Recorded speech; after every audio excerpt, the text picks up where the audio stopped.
شرور أنفسنا ومن سيئات أعمالنا من يهد الله فلا مضل له ومن يضلل فلا هادي له أشهد أن لا إله إلا الله وحده لا شريك له وأشهد أن محمدا عبده ورسوله اللهم صل على محمد وعلى آل محمد وأصحابه ومن تبعهم بإخلاص إلى يوم الدين أما بعد.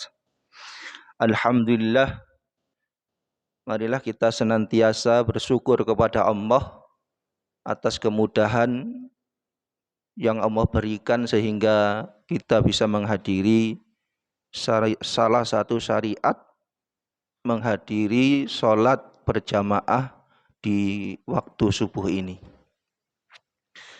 Kita mendoakan kepada saudara-saudara kita yang sudah biasa menjadi jamaah di masjid ini, apabila mereka sekarang dalam keadaan sakit, semoga Allah segera menyembuhkan. Kemudian yang kedua, sholawat serta salam semoga selalu Allah limpahkan kepada Rasulullah Sallallahu Alaihi Wasallam, dan semoga Allah nanti juga menghisap kita dengan hisapan yang ringan.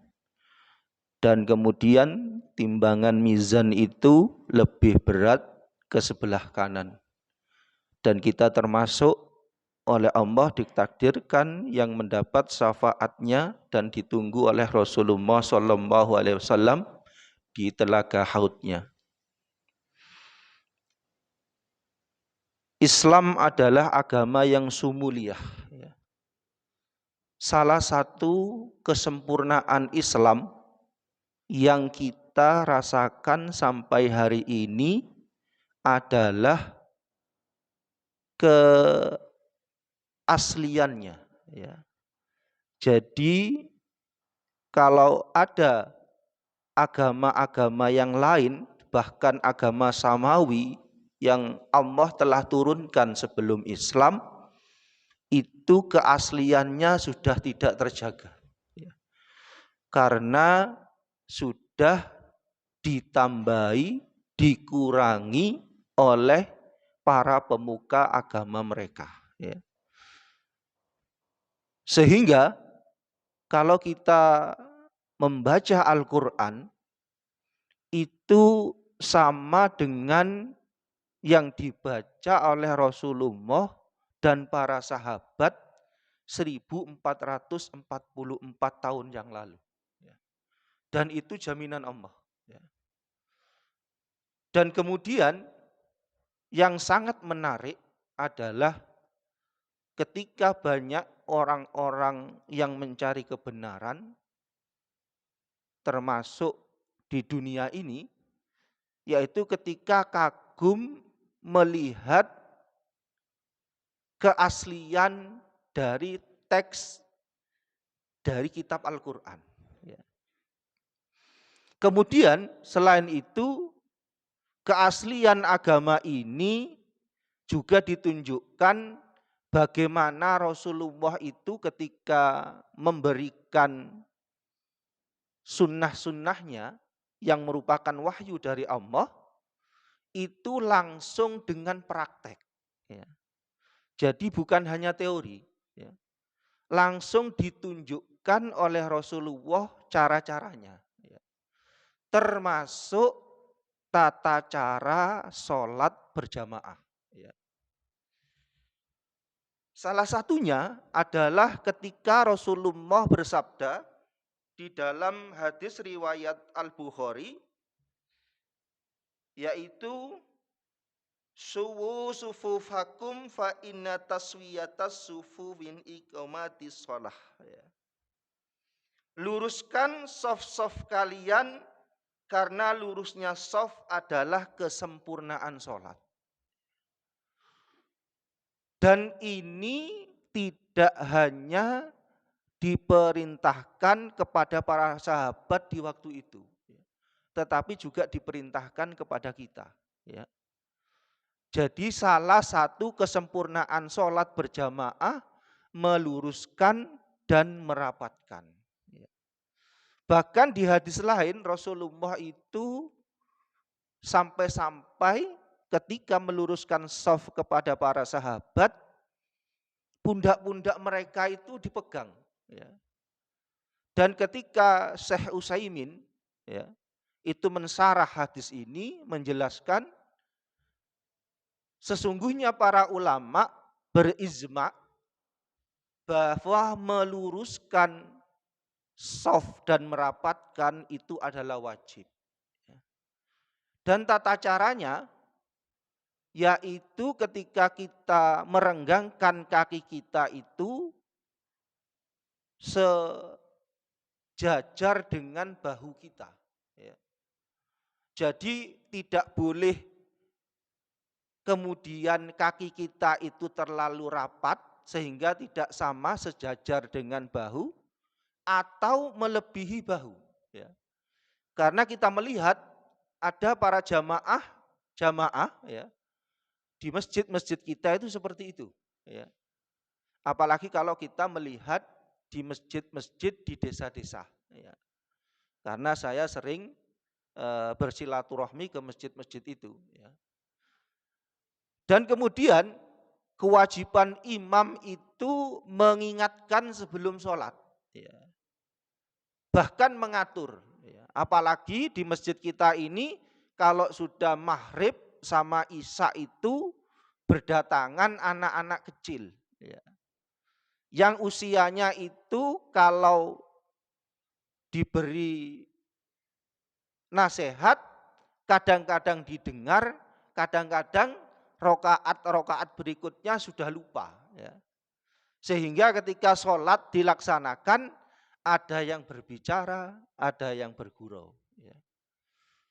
Dan memang seharusnya kalau memang ada anak-anak kecil itu hadir sholat berjamaah, harusnya mereka itu dibawa oleh ayah-ayah mereka. Ya. Jadi mereka itu didampingi. Ya. Jadi ternyata yang terjadi anaknya yang masih belum punya kewajiban untuk sholat berjamaah hadir, ayahnya tidak hadir. Ya. Itu kenyataan yang terjadi. Ya. Dan alhamdulillah memang semakin hari di sini banyak anak-anak kecil itu yang tertarik untuk ke masjid. Ya, ke masjid kita ini. Dan alhamdulillah sudah semakin baik. Ya.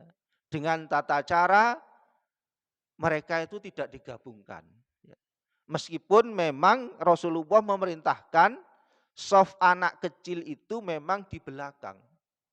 Yang utama shaf laki-laki itu di depan. Ya. Kebalikannya kalau perempuan shaf yang depan itu yang anak kecil. Ya. Dan kenyataannya ketika saya sholat berjamaah itu di beberapa masjid, itu ada kejadian. Ya. Saya sendiri yang merasakan kejadian itu.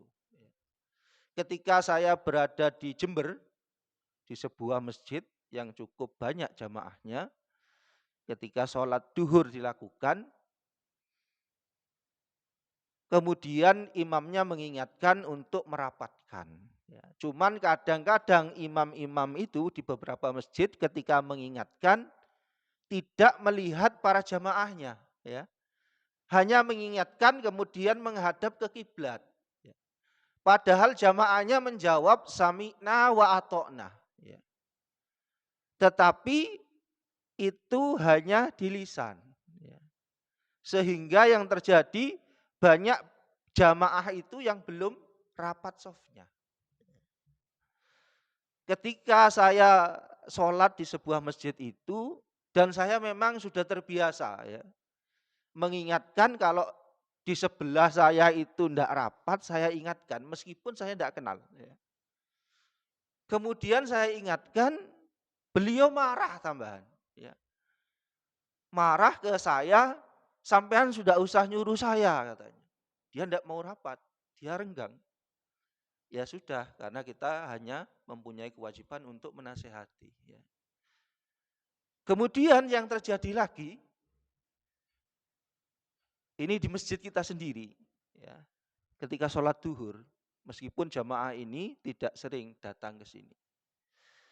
Beliau ini membawa sajadah yang sajadahnya tidak seukuran dengan lebar kaki yang sebahu. Ya. Kalau yang dibawa oleh Pak Nasir, Pak Tony ini sudah cocok, ya, karena ada kan sajadah yang lebar. Ya.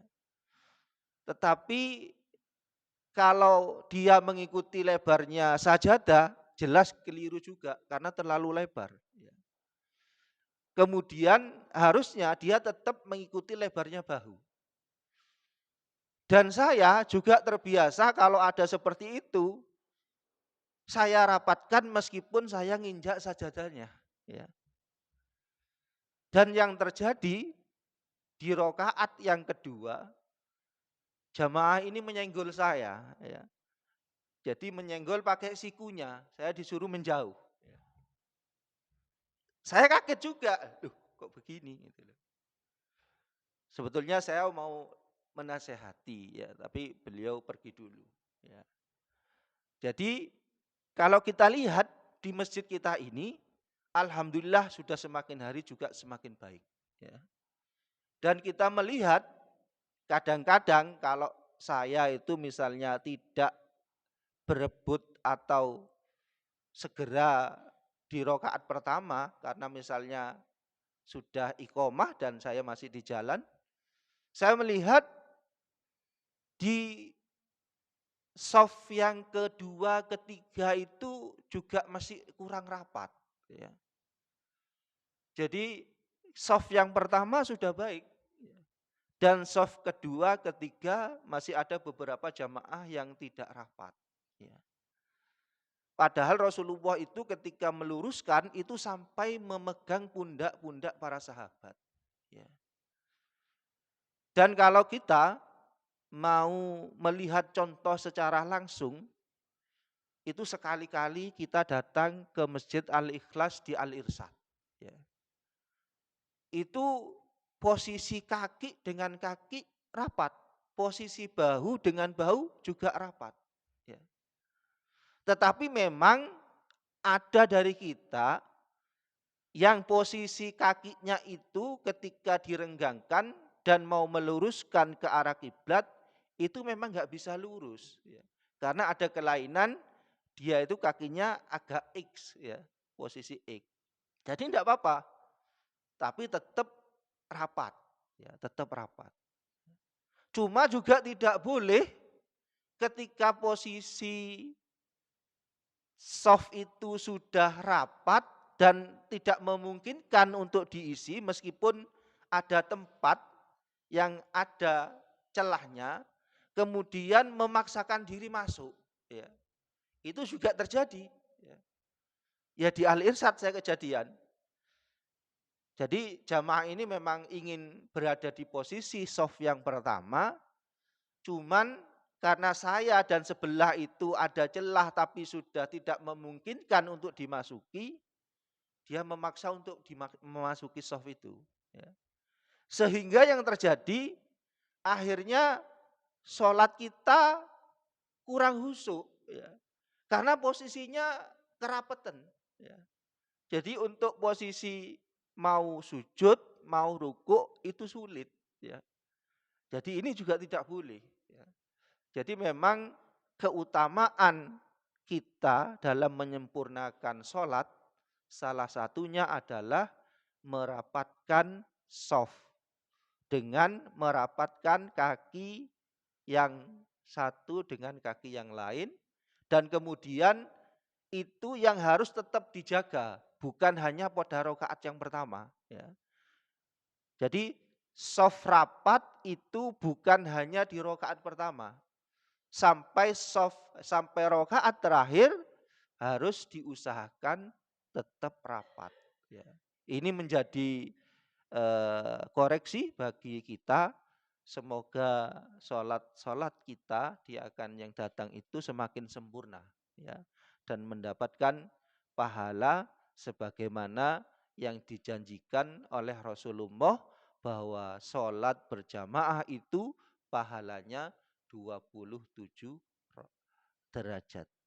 Itu saja yang bisa saya sampaikan.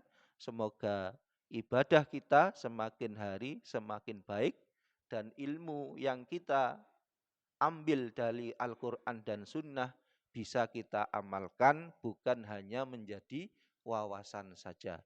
Subhanaka Allahumma wa bihamdika asyhadu an la ilaha illa anta astaghfiruka wa atubu ilaik. Wassalamualaikum warahmatullahi wabarakatuh.